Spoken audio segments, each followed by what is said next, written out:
जय हिंद साथियों, मेरा नाम है विशाल और स्वागत करता हूं एक बार फिर से आपके इस प्यारे से चैनल इन्वेस्टमेंट विद विशाल में। साथियों, आज है 13 नवंबर।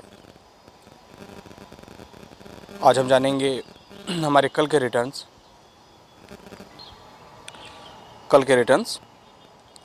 और हमारे पोर्टफोलियो में क्या क्या चेंजेस आए हैं, कितने पॉजिटिव हुए हैं, कितने नेगेटिव हुए हैं। आज उसकी विस्तृत जानकारी हम आपको देते हैं।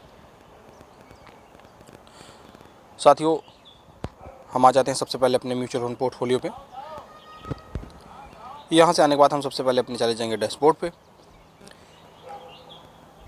जैसा कि आप देख पा रहे होंगे साथियों, जो हमारी फाइनल इन्वेस्टेड वैल्यू है वो 99,397 और जो टोटल रिटर्न है वो अब हो चुके हैं 7.81% के करीब, यानी 7.5% के ऊपर है।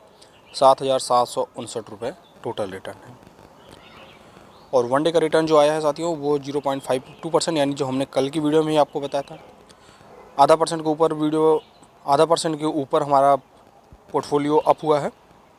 तो 555 रुपये 54 पैसे ये हमारे कल के रिटर्न आए हैं। और जो XIR है आप देख पा रहे हैं 13.95% का है, जो इसकी टोटल फाइनल वैल्यू बन चुकी है 1,07,155 रुपये। साथियों, मैं आपको बताना चाहूँगा कि कई भाइयों के कमेंट हैं कि कितने दिनों में आपके पैसे इतने बने हैं। साथियों, जो मेरे ये पैसे हैं वो इसी दिसंबर को पूरे 1 वर्ष पूरे हो जाएंगे। दिसंबर महीने में, यानी अगले महीने में ही 1 वर्ष पूरे हो जाएंगे, यानी 11th मंथ कंटिन्यू है।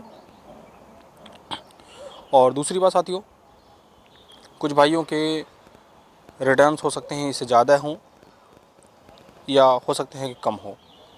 तो इस बात पर निर्भर करता है कि आपने इन्वेस्टमेंट कब शुरू किया था और लो मार्केट में, गिरते हुए मार्केट में आपने कितना इन्वेस्ट किया था, या फिर आपने ऊपर भागते हुए मार्केट में कितना ज़्यादा इन्वेस्ट कर दिया था। क्योंकि सारा खेल NAV का है।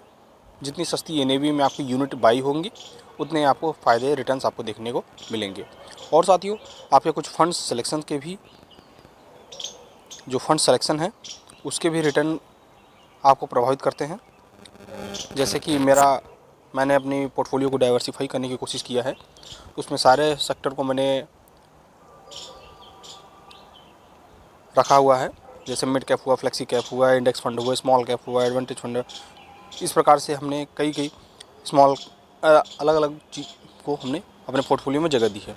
लेकिन कुछ हमारे साथी भाई हैं जो मैं अक्सर देखता हूं कि वो अपने पोर्टफोलियो में सिर्फ स्मॉल कैप ही भरे रहते हैं, कुछ मिड कैप ही भरे रहते हैं। साथियों, पिछले महीने के रिटर्न या 1 साल 1.5 साल के रिटर्न देख के आप कोई भी अपनी पोर्टफोलियो में जगह उसको ना दें। किसी भी फंड को अपने म्यूचुअल फंड पोर्टफोलियो को पूरी तरीके से डाइवर्सिफाई करने की कोशिश करें, क्योंकि जब हमारा और आपका लॉन्ग टर्म का गोल है तो हमको डाइवर्सिफाई ही रखना चाहिए। और साथियों, लगे रहें, रिटर्न्स आपके काफ़ी अच्छे धीरे धीरे बनने शुरू हो जाएंगे। कंपाउंडिंग का फ़ायदा आपको धीरे धीरे मिलना शुरू हो जाएगा। साथियों, हम देख लेते हैं अपने टोटल फंड की बात कर लेते हैं। जो डे चेंज पे हम आ जाते हैं, Motilal Oswal mid cap fund mid cap sector से हमारा है, जिसमें आज हमको रिटर्न मिला है 154 रुपये। वहीं बात कर ले UTI निफ्टी 50 इंडेक्स फंड से 216 रुपये इसमें मिले हैं। वहीं बात कर लें पारंपरिक फ्लेक्सी कैप की तो 24 रुपये। स्मॉल कैप की बात कर लें तो 133 रुपये हमको रिटर्न मिले हैं। HDFC बैलेंस एडवांटेज फंड की बात कर लें तो 18 रुपये। बंधन स्मॉल कैप 4 और Jio BlackRock Nifty 50 index fund 3 रुपये 50 पैसे। ये दोनों फंड उसी तरीके से मेरे हैं। गलती से इन्वेस्टमेंट हो गए थे, लेकिन मेरा ये जो प्रण है कि मैं कभी अपने फंड का भी 1 रुपया भी अभी मैं विड्रॉल नहीं करूँगा, तो इसलिए मैंने इसको भी इसी तरीके से S2S छोड़ दिया है।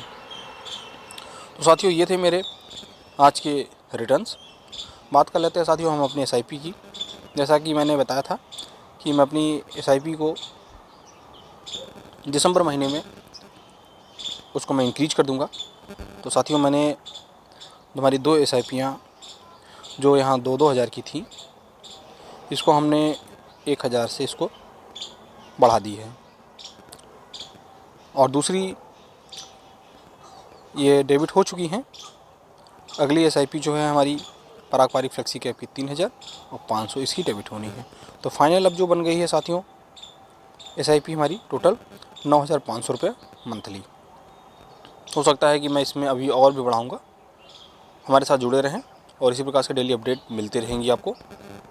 साथियों, हम जो भी दिखाते हैं पारदर्शिता के साथ दिखाते हैं, कोई भी इसमें छिपाने की कोई हम वो चीज़ें नहीं है, सब कुछ आपके सामने प्रस्तुत है। साथियों, कोई भी फंड आपको जो दिखाए जा रहे हैं सिर्फ नॉलेज पर्पज़ से ये वीडियो है। कोई रिकमेंडेशन नहीं है कि आप इस फंड को आप अपने पोर्टफोलियो में जगह दें। आप अपनी किसी भी पोर्टफोलियो में उसको फंड को रखने से पहले अपनी रिसर्च करें, उसके बारे में जानें, सर्च करें, तभी अपने एडवाइज़र से ज़रूर सलाह लें।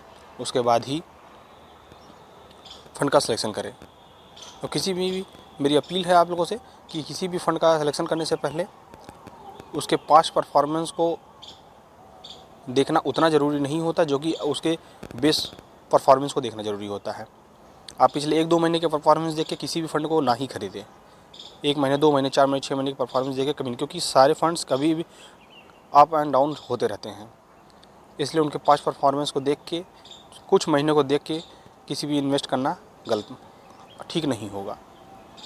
तो साथियों, जुड़े रहिए हमारे साथ। हम इसी प्रकार से लेटेस्ट वीडियो लाते रहते हैं, अपने अपडेट्स लाते रहते हैं, अपनी जानकारी को आपके साथ शेयर करते रहते हैं। मिलते हैं साथियों कल की एक नई लेटेस्ट अपडेट के साथ। तब तक के लिए जय हिंद, जय भारत।